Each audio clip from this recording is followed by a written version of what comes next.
is in the center of LA. It's gon' change. We locking in on the contracts. That bonus gon' get my ass paid. Yeah, I just talk to the crew and they liking the offer. They thinking I might as well fade. Diamonds on all of my chains, black and fillets. Right before we hit the stage, I roll up a blunt and go get in the zone. Yeah, I'ma take that shit straight to the face and No complaints, I would sit out the restraints. I done killed all the refrains. all of these melodies up in my memories. Got what it takes to go give me my change now. Now I got deals, I can't explain how it feels. Alright, I'm back again with yet another audio visualizer tutorial. That's just about the only thing I guess I can do. It's going to look sort of similar hopefully to the one that you just saw, because I'm going to be making that now and then cutting it into the beginning. So if it looks different, that means I made a crucial mistake. So I guess, yeah, we'll just jump right into it. We're going to start off in Blender. The requirements of the things that you're going to need to complete this video are Blender. I'm going to be using 2.78A, I believe, in this video. However, all of the features and things that we're going to be using have been part of Blender for several versions, so I'm hoping that this is backwards compatible, and I don't know why it wouldn't be forwards compatible. We're not using any plugins or add-ons or anything like that. You're going to need an HDRI image of your choice, and I'll put a link in the description to a website which has plenty of high-quality free ones. I'm going to be using one from that website, very good, I've used them in the past. And then you're also going to need an audio file of your choice. It can be MP3, MP4, OGG. If you're weird like that, it can do whatever. Blender's pretty universal that way. Alright, so we're just going to start off by deleting both the default cube and the default light, because we're going to make our own. So you can right click those to select them, hold shift to select multiple things at a time, press X to delete them, get rid of those guys. We're going to press shift A to add a mesh icosphere. And I'm going to bump up the subdivisions right here before we click anywhere else and click 3 because I want it to be a bit smoother than that. We're also going to change this over to cycles render, and we're going to press Control plus 2 on your, not the numpad, but the other number keys on the top of your keyboard, and that will add a subdivision surface modifier here, subdivision surface modifier already set to 2 right here, which we want. We're also going to give it a material, I guess. We can do that right now. I'm just going to call this blob because that's pretty much what it is. Right down here, I'm going to change it from being a surface to being glass because I want it to be see-through.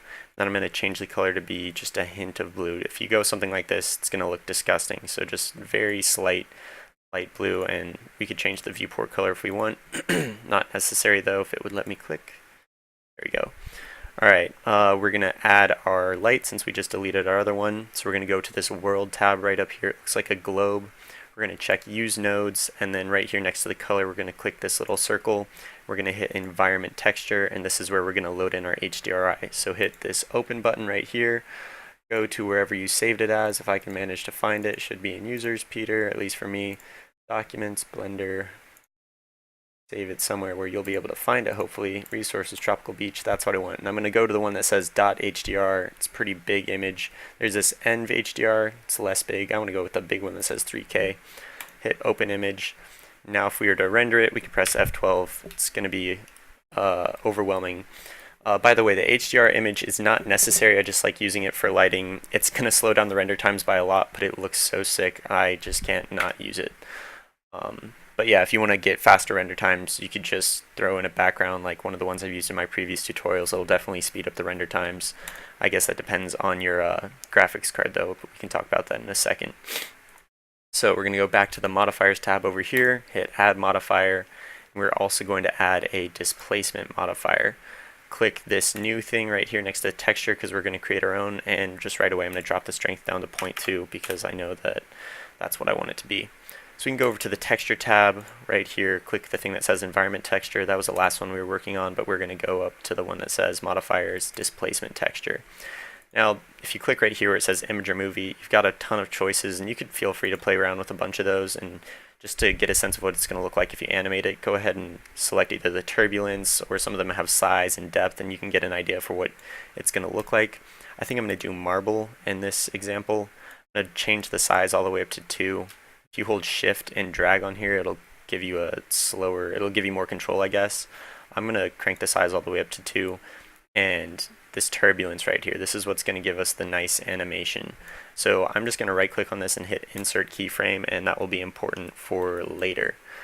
We're going to want the camera to animate. You might not be able to tell that it's animated in the clip that I put at the start of the video, but especially if you're rendering a whole song, you're going to want some animation. It just helps, I guess, keep the viewer's attention more. You can get more angles. You can see the whole HDRI because it's an image that's been mapped like a panorama around a sphere. So if you move the camera, you can see all different viewpoints.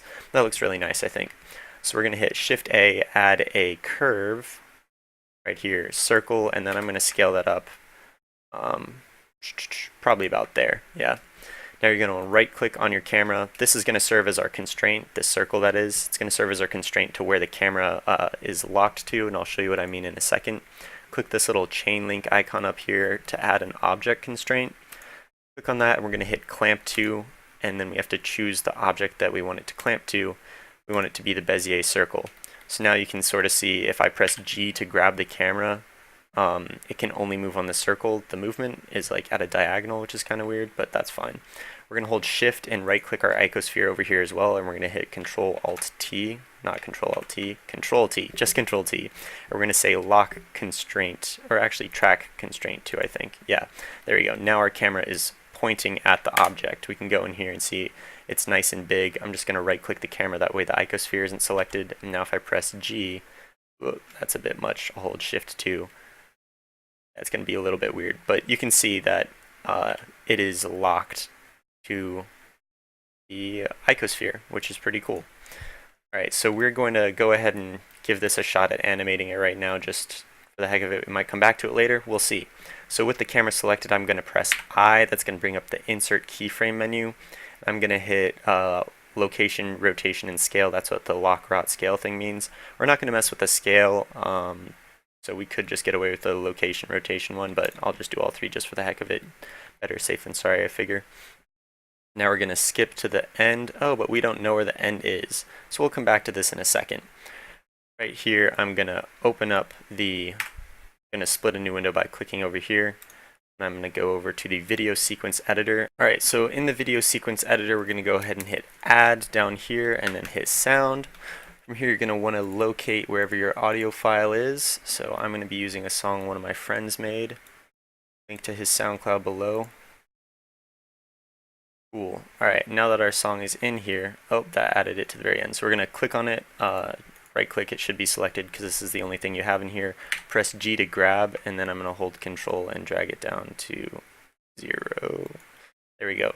Alright, now if you scroll out or just scroll over, you should be able to see how many frames it is at 24 frames per second. If you go up here and click on the camera tab, we're going to change the end frame to be whatever this number right here is. So mine is 4708. Yours will almost certainly be different unless you're using this song as well. In which case, cool. Alright, so now if we press Alt A, you should be able to hear your song. Right. Alright, so I'm going to scroll out down here on this timeline, and that way I can just scrub through the whole thing. Alright, yeah, so we can get rid of this video sequence editor, at least for now. And now I have keyframed the camera right here at its current position, and I'm going to scroll to the very end, 4708. You can click it right there. I'm going to hit G and then try to find that weird diagonal that lets me grab it. Rotate it all the way around. Oh, no, it's going the other way now. There we go. Oh, right there. I'm going to hit I, lock, location, rotation, and scale. Now if we scrub back through, you should be able to see that it goes all the way around. A little problem that I noticed when I was trying to figure this out, if you scrub through the first few frames, the animation doesn't actually start, at least for me, until like frame 500. That has to do with something over here in the graph editor with, yeah, all these mad lines and the interpolation method. I wasn't able to figure it out. I did some Googling, but it doesn't matter that much to me because I personally like having a few frames, a few still frames at least. It might be annoying because if you look at this again, it sort of curves in instead of just being a straight line of animation. Like I said, that doesn't bother me, but if you know how to fix that, go ahead, leave a comment in the section below. Some other people might care to hear about it. Alright, so now that we have our camera animated, let's take a look. What else do we need to do?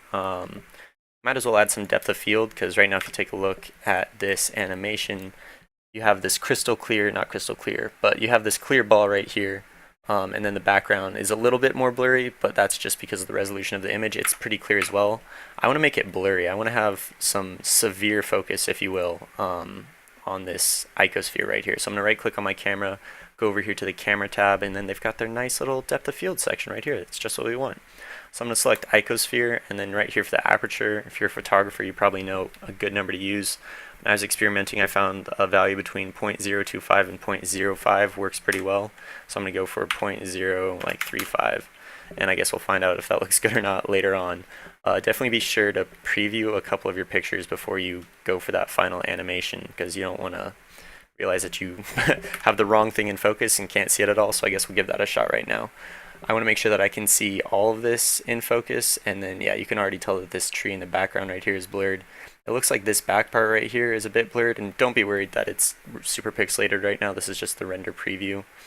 That might be a little bit too blurry. I'll take a look at that later on. Alright, so next we're going to bake our sound, the animation that is, of our curviness, because right now it's not moving at all. It's just a still little ball. That's not too cool. So we're going to go back to that graph editor right here, and if we click over here on our icosphere, go to the texture, yeah, you can see I've got this keyframe right here, and it pops up right here. So we're going to bake that, the value of that turbulence keyframe to the F-curves of my audio file. So I'll go back to that, make sure I click on the same one. These are the values I'm going to use to bake the sound to the F-curves. Again, you can play with it. I don't really know what a lot of these mean, so feel free to clue me in the comment section below. I know that these aren't the default though, so my attack time is set to 0.005, release time set to 0.2, threshold 0, squares, default, and then my highest frequency, I believe that's set to 100,000 instead of 1,000,000.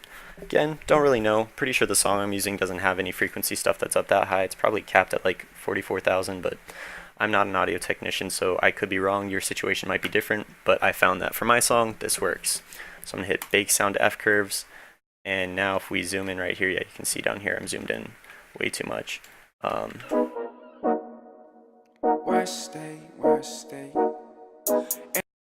Before that starts playing, I'm going to turn down the volume in my video sequence editor because I need to be able to talk over this perhaps. So I'm going to drop my volume down to 0.2. That way you can hear me if I have anything important to say. Unlikely, but better to cover my bases. Alright, so you can see it's very slight right here. If we scrub through, you can hear it play, but it's still very, very slight. I want to get some like jagged turbulence in here, like that. Maybe not that much, but you know what I'm saying. Yeah, that didn't keyframe, which is good.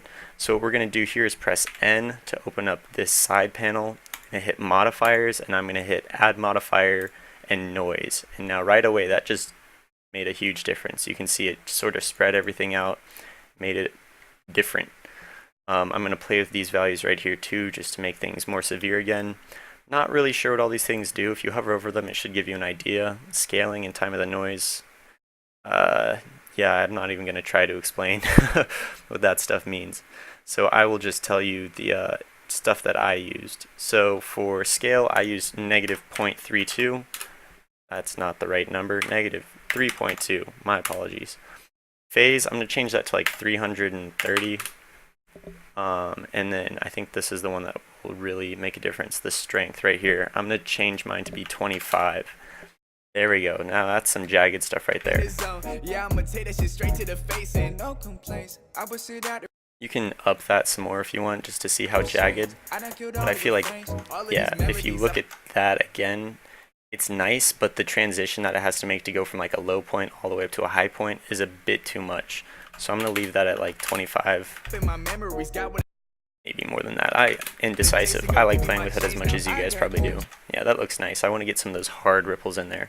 Alright, now that we've got those in, I want to add the little wireframe thing around it. So we've pretty much made all the changes to this icosphere that we're going to, so I think we're in a safe place to duplicate it for that wireframe. So we're going to hit Shift D, and now I've got this duplicate thing right here. I'm just going to hit right click to deselect the modification. I'm going to go over here and hit modifier. I'm going to drop the subdivision down on both of them because I want it to be less crisp than that, I guess.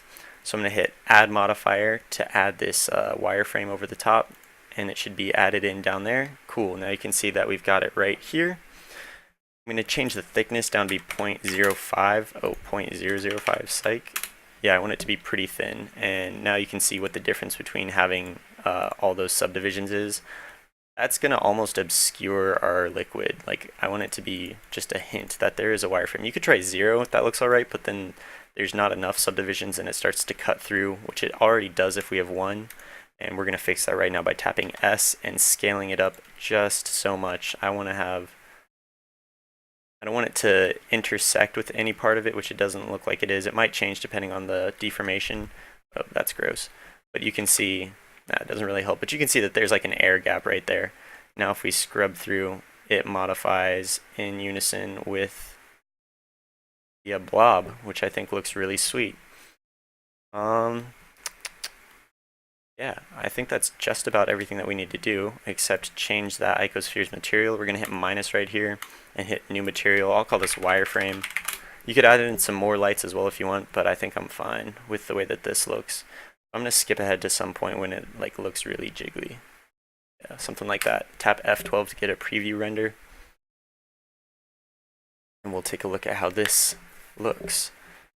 You do some really cool stuff, add some more particles if you want. That'll slow down the render times as well. I'm just trying to get a quick little style out there, I think.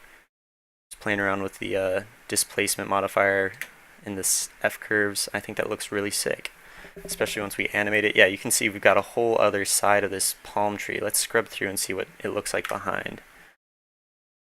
Quickly, please.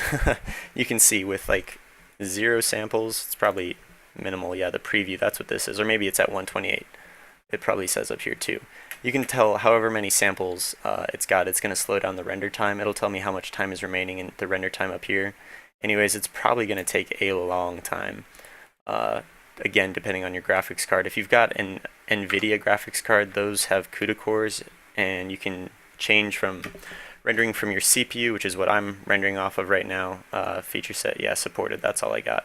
If you press Control-Alt-U, it'll open up the user preferences, and you can change what you're going to be rendering off of. Yeah, right here. If you go to System up at the top and then Compute Device, I only have my CPU. If you've got an NVIDIA graphics card, you should have the option to select your GPU, and you're a lucky bastard if you can, because you're going to be able to cut your render times in half. From here, I think we're going to go over to compositing to see what we want our don't auto render. I'm going to check use nodes and backdrop, and I'm going to add some trippy effects.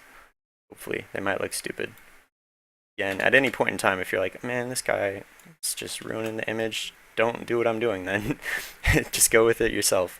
I'm going to hit Control and Shift, left click on the render layers, that way we get this sweet backdrop. I'm going to hit Shift A to add some color correction. Right over here with the RGB curves, drop those in right there. You can up the contrast if you want, make the brights brighter, the darks darker. I almost want the brights to be brighter. I want to get some cool reflections in here. Yeah, that's probably fine. You can mess with the red, give it a hint of that. Whenever I add one up here and then add another one down there, I feel like I'm just canceling it out, but that's honestly fine. No, I'm going to take out the green. I don't really want the green. Our image is already super blue. I might even go change the color. Yeah, I think I like it with just that little red one. It looks pretty nice. And then we're going to hit Shift A, distort, lens distortion. I think I've used this in just about every single one of my tutorials. It's by far my favorite. It still is. And we're going to hit distort. You don't have to put anything in here. I'm going to put in 0.025. And you can see you've got these black corners over here. That's gross. I'll hit fit and it'll move everything in. This just sort of gives like a fisheye, like a bulge to the center of it. But you know, the money filters down here with the distortion, or the dispersion rather. That will add these little, if I hit Alt V, it'll let me zoom in, and then hold Alt and mouse wheel, it'll pan it. You get these red and blue highlights at the edge of it, and then you can press V to zoom back out, by the way. I know I'm going on a lot of tangents. But yeah, you get those sweet outlines. I might even bump that up to 0.035. I want to get a lot. 0.05. Yeah, that's a lot. If you want, you could add some blur. So if you go to filter, you've got all these blurs right here. Sunbeams, I don't even know what that does. Yeah, I don't want that. Control Shift to get back to that viewer. Filter, you could try the bokeh blur. This is one I like. That just makes the entire thing blurry. That's not what I want. So I'm going to drop the max blur down to like 4. Drop that down to like 2. maybe drop the size down to 0.2. And what this does is it will give you some very shallow highlights. Anywhere that it's a highlight, it'll turn it into like a shape, and you can choose how many I guess how many sides will be on that shape, like triangles or pentagons or some really nice stuff. Anyways, I think that it's too much for this image. Don't really need it. I think this is pretty nice and simple how it is. So I'm going to drag this last node on the left over to be up on the right. Everything looks like it's animated pretty well. At least I'm hoping. I guess we'll find out. So over here, I can switch back to the 3D, not 3D view full, default. This is the one I like, yeah. We're going to click this resolution slider, drag it all the way up to 1000 because I want it to be max resolution. I'm going to select where this thing is going to output to, and I'm going to have it output to a new folder called images. I'll just click right in here and hit accept. I want it to render as PNGs. That's fine with me. The reason I'm rendering it to a image sequence this way in PNGs is because if at any point in time I have to stop the animation, which I guarantee I will if I'm rendering out this whole song because it's probably going to take multiple days, and you know I'd like to use my computer in between that time period. If you want to pause it, you can just hit escape. Like right now if I'm rendering, say I'm in the middle of an image, I just hit escape and it will back out of it. And if I were to do that with a video file, it would corrupt the video file. You wouldn't be able to view it and you'd lose all that progress. So the reason we render it to an image strip is because you can pause it and then you can stitch all the images together to turn it into a video, which is very nice. I'm going to change this render up to, I guess we can do 256. That's going to make it, that literally probably increase the render time by like at least 30%. With an animation especially, you don't need super high quality ones. You can go for it if you want, but just for the sake of this tutorial, and I'd like to see the end result sometime this week, I'm just going to leave it at 256. You could go crazy, put it in the thousands, but like I said, there's not really any reason for that. FPS looks pretty good. Everything looks good. Yeah, I don't think I need anything else. So I'm going to hit this animation button. I am back, and as per usual, my patience has caved before my CPU. So far I've rendered about 2,800 pictures out of the 4,700 or so necessary. It's been a couple of days, and I just figured I should wrap it up to get the tutorial out there, because like I said, my patience is waning.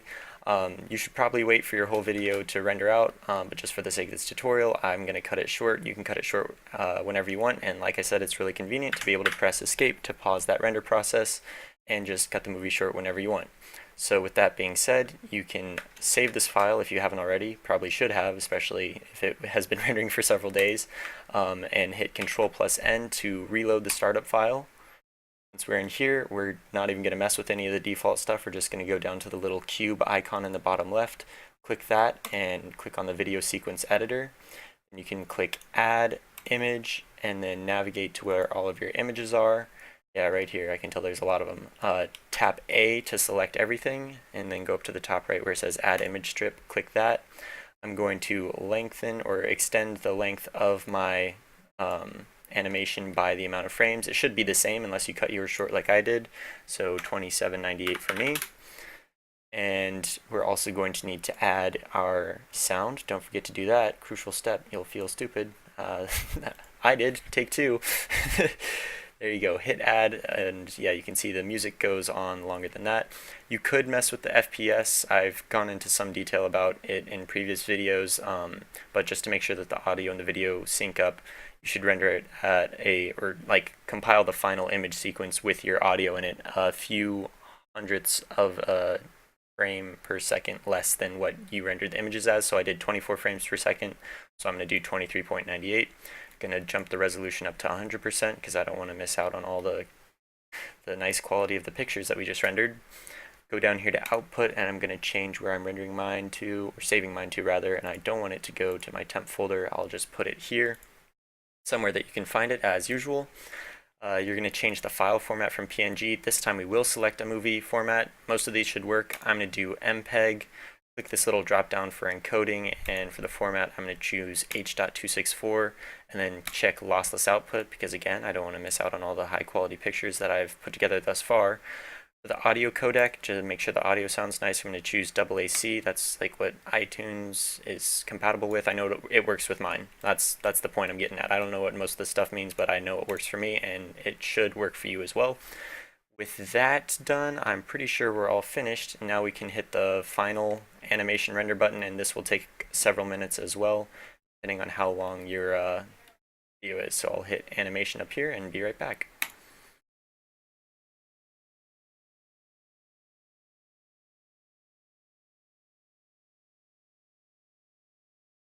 Alright, that has finally finished. Looks like it was taking a couple hundredths of a second to stitch each frame together.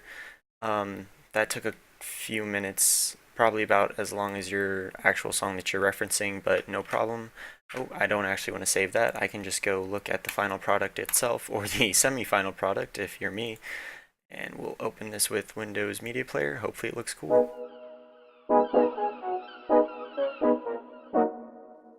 Where I stay. And I need this shit to change.